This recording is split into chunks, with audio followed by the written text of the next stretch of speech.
Hi guys, I was thinking of something. Is it possible to forget a language you have learned?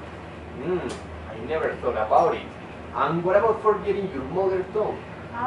Yes, I was reading something for my linguistic course, and guess what? It is totally possible to forget a language, even your mother tongue. And that phenomenon is called language attrition. But don't worry, because it only takes place under specific circumstances and not related to brain damages. Let's Google. Okay. Okay, for what I read, language attrition is when there is a significant restriction of a lack of adherence to the linguistic patterns of a community due to the lack of contact with the attriting language. It leads to a reduced level of proficiency in the attriting language, but I think that it shouldn't be confused with incompleteness of language acquisition. Yes, and how do you think that such a phenomenon is explained? Well, I found that there are four models or theories. One is Jacobson's regression hypothesis, which states that the pattern of language attrition is the contrary of that of language acquisition. That is to say, the best learned aspects of language are more likely to be the last to be lost. Yes, the universal grammar proposed by Chomsky offers something similar. However, it is not so much based on an observable sequence of acquisition, but on grammatical reasons. I find more plausible the language change and contact model, which basically states that the less input and output you have in your attriting language, the more likely are you to replace that language for another.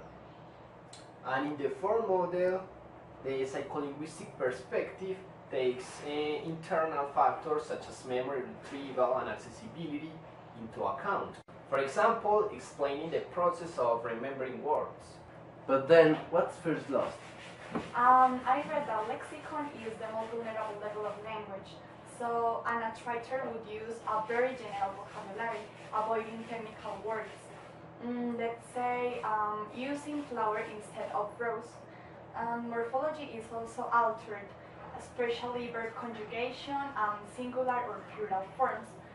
And it's not common to see that syntax is modified, although the simplest structures are preferred. And under what circumstances is attrition more likely to happen?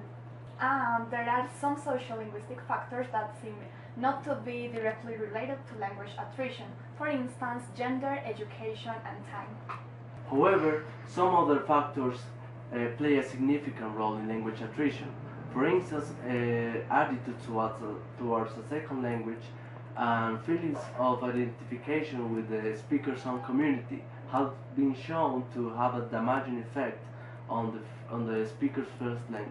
Other community factors such as ethnicity and identity determine to a great extent the process of assimilation of a language and the reject of the native tongue. In context of immigration, the use of ethnic language is restricted to home, whereas the dominant language is used at school. Another factor concerns age, and its relevance has to do with the level of language acquisition at the onset of attrition. It's also been said that when there is little contact with the attriting language, attrition increases over time. And there are two conditions for contact: opportunity and choice. The first one is largely outside the individual's control, but the second one is not. And Luz,